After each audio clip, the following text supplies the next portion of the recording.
Irreverente, a Tropicália transformou os critérios de gostos vigentes, não só quanto à música e à política, mas também à moral e ao comportamento, ao corpo, ao sexo e ao vestuário. A contracultura hippie foi assimilada, com a adoção da moda dos cabelos longos encaracolados e das roupas escandalosamente coloridas. O tropicalismo manifestava-se contra o autoritarismo e a desigualdade social, porém, propondo a internacionalização da cultura e uma nova expressão estética, não restrita ao discurso político, e acabou reprimido pelo governo militar com a prisão de Gil e Caetano.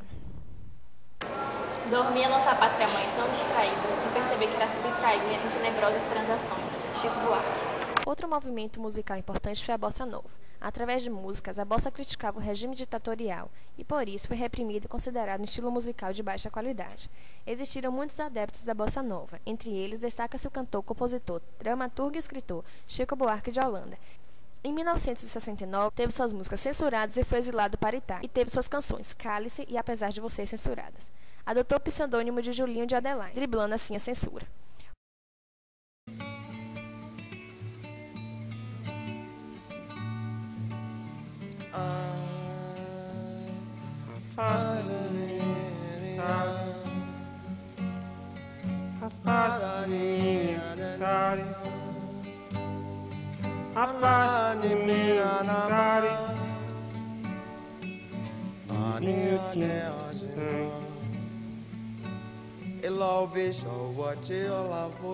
Cálice, xalá o satita o se ama. Cálice, xalá o de caça o te calapo. Cálice, xalá o esquitilo. Cálice, xalá chocode ama. Cálice, chega hoje do mano. Cálice, xalá. Cálice, cálice, cálice, cálice, Pai, afasta de mim esse cálice.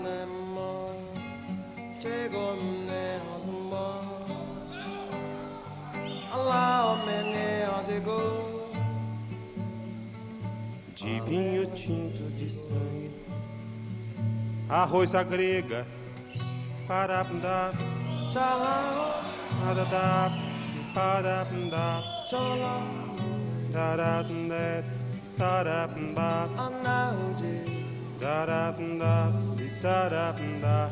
Meu som! Da-da-da, arranada, tiparabada, da-da-da, da-da-da,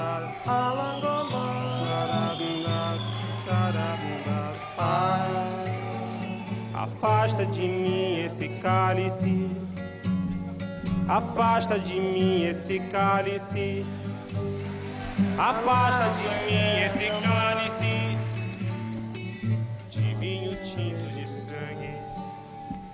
Darapda, titararuda, parapda, parapda, darapda.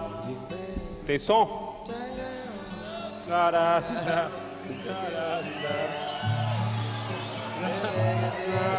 darapda, darapda, parapda, darapda, darapda, darapda, parapda. Pai, afasta de mim esse cálice. Pai, afasta de mim esse cálice. Pai, afasta de mim esse cálice de vinho tinto de sangue.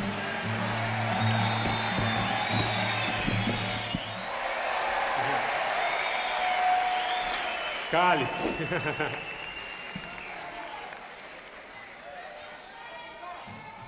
Olha, eles estão apurrinhando muito, sabe? Esse nosso também, desligar o som, não estava no programa, não. Estava no programa, claro, está no programa que eu não posso cantar a música, nem posso cantar Ana de Amsterdã. Não vou cantar nenhuma das duas, mas desligar o som não precisa, não. É difícil acordar calado, se na calada da noite me dá. Quero lançar um grito desimão, com a maneira de se escutar. Cálice de Chico Buarque.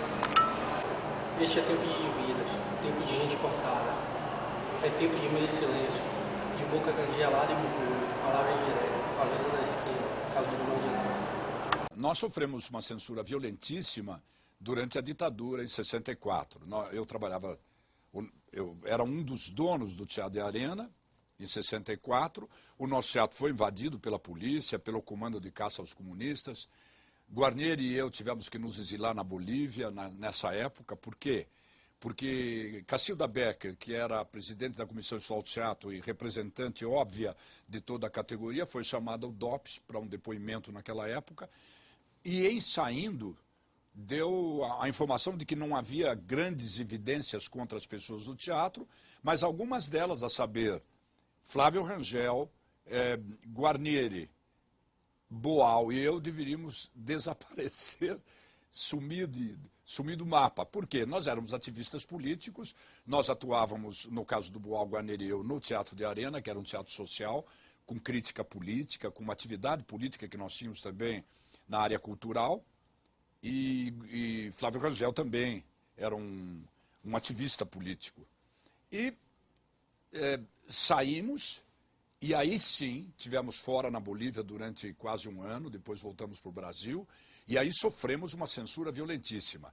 O teatro foi praticamente fechado, o teatro em geral, porque os autores brasileiros que escreviam sobre problemas sociais foram literalmente proibidos, e tiveram inclusive de encontrar uma forma de existência profissional na televisão.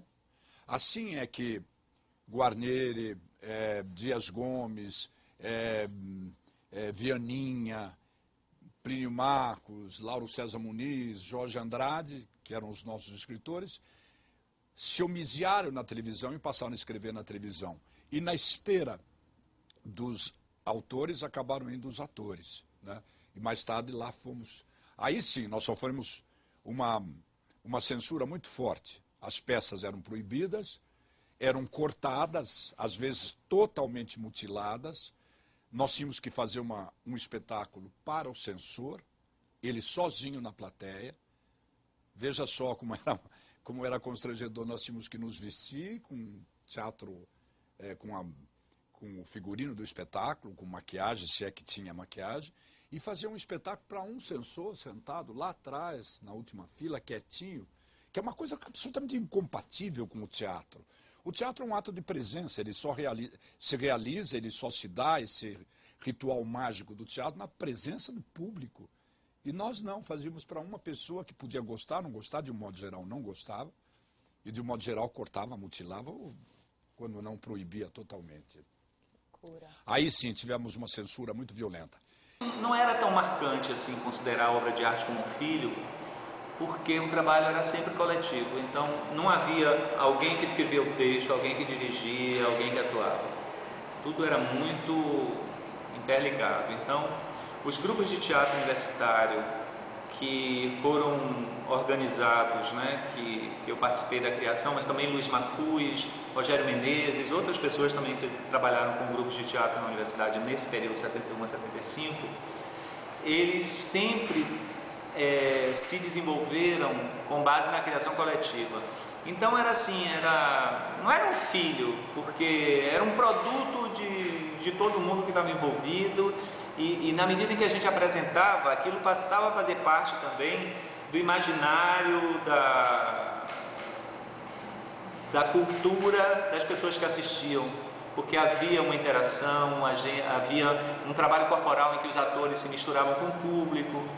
Então havia uma proximidade muito grande, muito forte entre artista e público nessa época, né, desses trabalhos.